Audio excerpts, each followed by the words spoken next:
Assalamualaikum warahmatullahi wabarakatuh. Dengan Freddy Sudaryanto seperti biasa seputar info.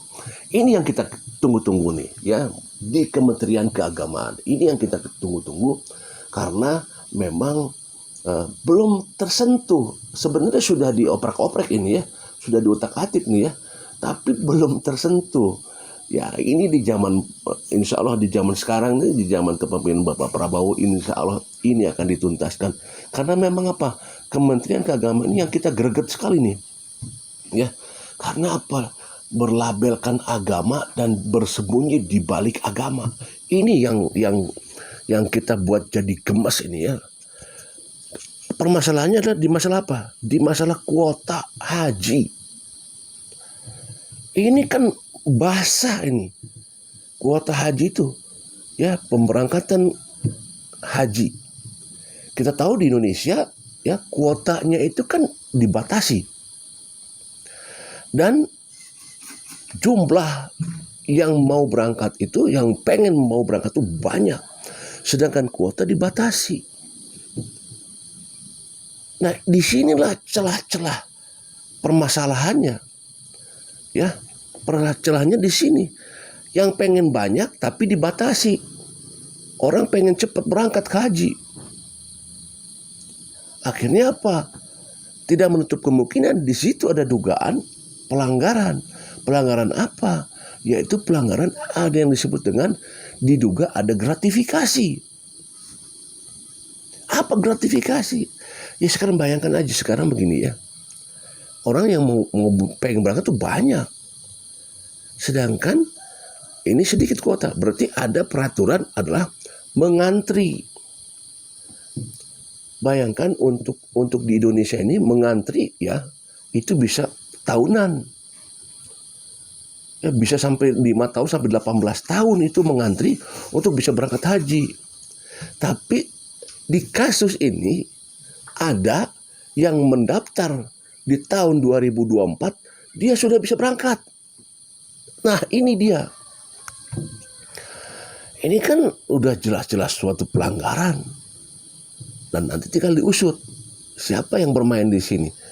Orang yang sudah tahunan belum bisa berangkat, orang yang 2024 mendaftar bisa berangkat, dan ditulisnya di sana di 2013. Coba bayangkan ini, ya. Ini sedang diusut nih. Mudah-mudahan nih dengan kepemimpinan Bapak Prabowo sekarang sudah tidak ada lagi menunda-nunda, bongkar tuh Kementerian Agama ya. Coba nanti kita dengarkan coba ini ya. Karena dari menterinya sendiri, yaitu Menteri Agama Yakut Khalil, membantah katanya mangkir dari pansus karena dipanggil oleh pansus tidak hadir, 2 kali tidak hadir.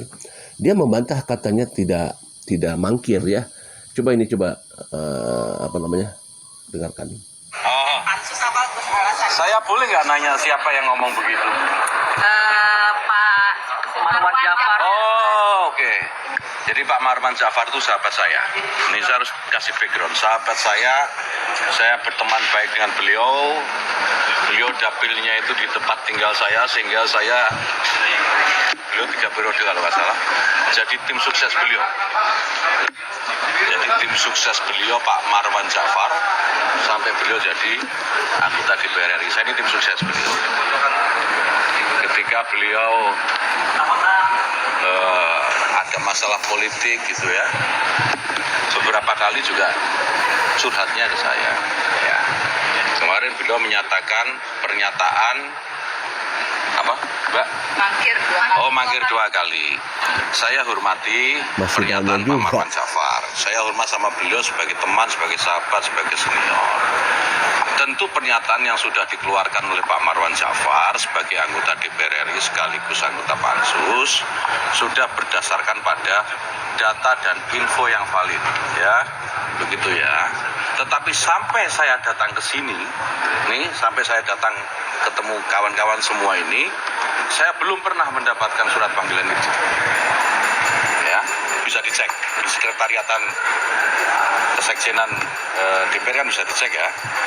Jadi saya nggak tahu itu dasarnya dari mana. Makanya saya pengen tahu juga apakah benar saya sudah pernah dipanggil 2 kali.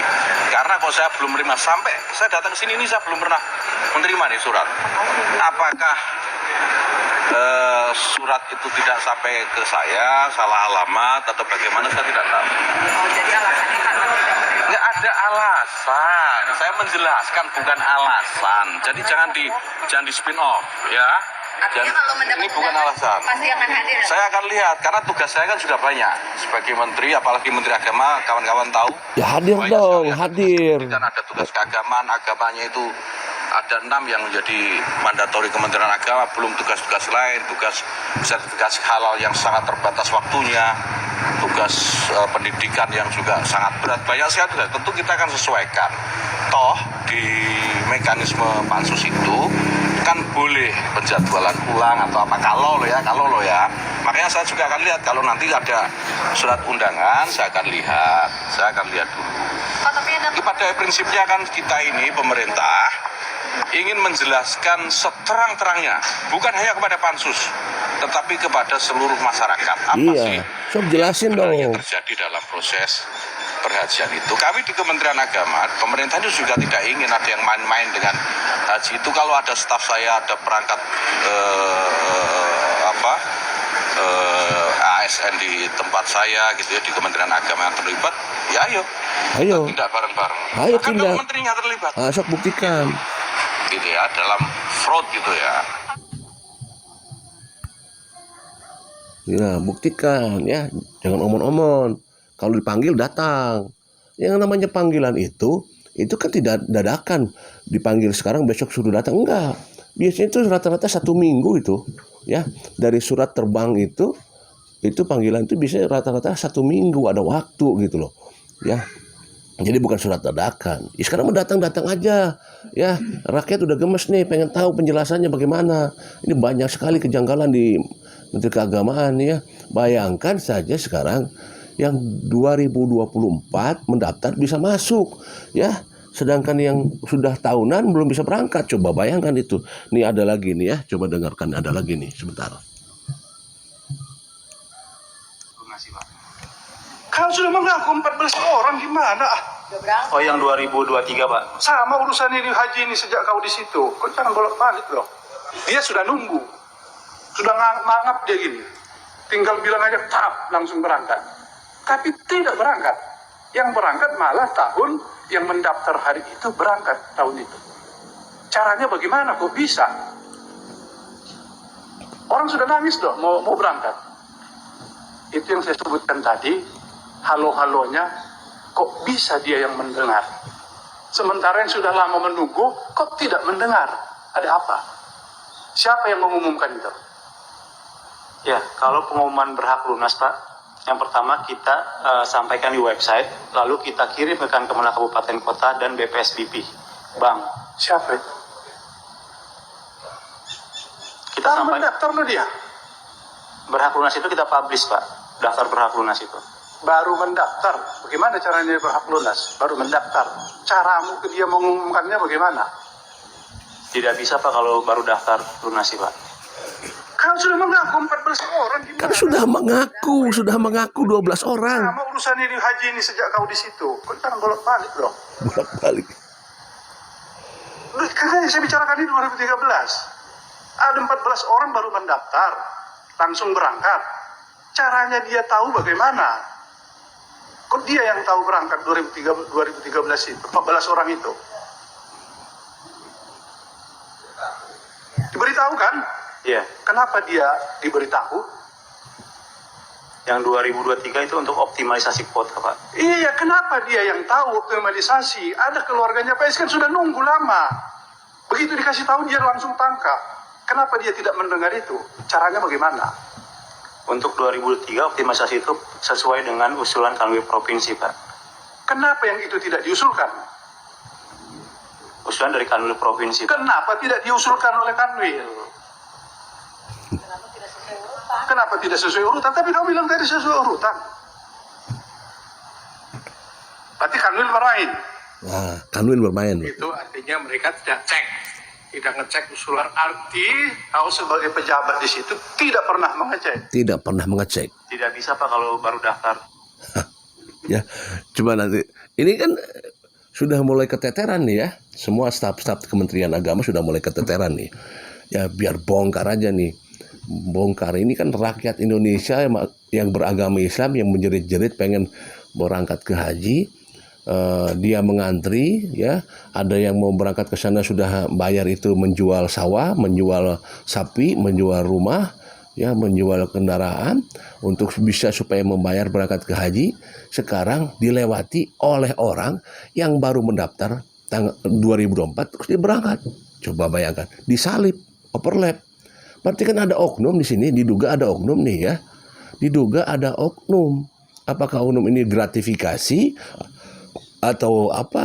Ini sedang kita tunggu, biar hajar aja semua nih orang-orang yang labelnya aja Menteri Agama, keagamaan, Kementerian Agama, ya udah tahu dosa tapi masih kena keke nih, udah habis aja lah, habisin yang kayak begini. Cuma nanti kita dengar lagi nih ya. Oh, jadi minimalnya 8.000. 8.000 Pak. Jadi kalau batas atasnya terserah. Terserah. Kesepakatan antara jamaah dengan PHK. Jadi kalau nanti orang tuh bayarnya 1 miliar lebih boleh. Di dalam mana karena itu adalah kesepakatan antara mereka Pak. Ini saya mau WA-kan, bacakan WA dari teman saya, anggota komisi 8. Jadi dia bilang begini, ini bukti pelunasan biaya haji dengan travel namanya ini untuk dapat dipergunakan sebagaimana mestinya. Bapak tahu dia bayar berapa? Dia bayar 71.700 US dollar Pak. Kalau saya hitung, ini serius nih, ada buktinya Pak. Satu orang dong, ini satu nama Pak. Ini satu rekening 71.700. Jadi kalau saya kalikan ini Pak Jaja, 71.700 US dollar Pak dikali 16.000 saja bulat, itu 1.147.200.000 rupiah. Naik haji Pak. Ini adil nggak sih? Ini yang saya katakan tadi, di mana peran Kementerian Agama di sini? Gila, 1 miliar untuk bisa dia naik haji. Surga pun harus bayar nih sekarang. Nah kalau misal kamarnya suite, ya mungkin wajah kamarnya suite di Darut Tauhid misal begitu. Nah, kita nggak tahu pelayanannya bentuknya barangnya kayak apa. Begini loh Pak, jadi kan 71.700 dikurang 8.000, itu Pak selisihnya 63.700 US dollar. Mahal ini. Ada kok nama anunya di sini ada sih. Cuman saya nggak sebut aja. Ada nama travel, ada buktinya.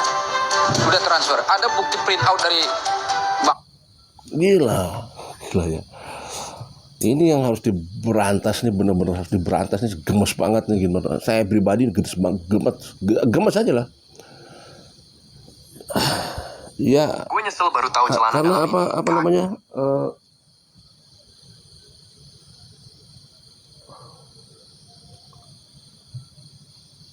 namanya? Labelnya label Menteri Agama soal ini ya. Jadi ini yang membuat kita jadi gemes nih. Apalagi kalau lihat cara penampilan bicaranya, aduh gila bener lah. Dah bikin pengen apa gitu ya. Coba kita dengarkan lagi ya. Ini ada dengarkan lagi ya. Berhak bisa maju, bisa berangkat. Nah, kenapa bisa berangkat? Ya kan karena didasarkan pada Siskohat. Ya. Kenapa Siskohat bisa mengakomodir itu? Karena suratnya Pak Jaja. Betul nggak? Saya tidak nanya undang-undangnya. Betul nggak? Siskohat itu bisa diintervensi karena surat Bapak. Bapak ngasih, setelah yang Bapak katakan tadi, Bapak ngasih bundel data itu ke Siskohat. Mereka hanya mengeksekusi, dia input lah itu. Betul nggak? Saya nanya, betul nggak? Ya, nama-nama yang Bapak, yang berasal dari Bapak lah yang dijadikan acuan mereka untuk memberangkatkan jemaah yang dituangkan dalam Siskohat. Ini kan masalahnya. Akhirnya ngaku juga setelah dicecar pertanyaan oleh Pansus Haji. Orang yang belum berhak bisa maju, bisa. Orang yang belum berhak bisa maju. Ini dia nih, ya. Ini bayangkan. Ini orang-orang yang sudah berjuang pengen masuk berangkat haji. Tidak sedikit banyak keluhan orang-orang yang sudah berangkat haji, yang fasilitasnya tidak sesuai dengan apa yang disampaikan di awal-awal. Tapi kan mereka memberikan informasinya apa? Oh, Bapak sebagai haji harus sabar, Bapak jangan mengeluh, Bapak harus begini. Begitu. Ya akhirnya masyarakat Indonesia ya udah terima. Tetapi ya ini harus diusut. Harus diusut ini. Kenapa tidak sesuai dengan dengan perjanjian di awal seperti itu. Tuntaskan Kementerian Agama ini, tuntaskan. Kita gemes semua, masyarakat Indonesia gemes. Habisin aja lah. Ya, tuh yang ngomongnya yang songong-songong gitu tuh. Habisin semua. Assalamualaikum.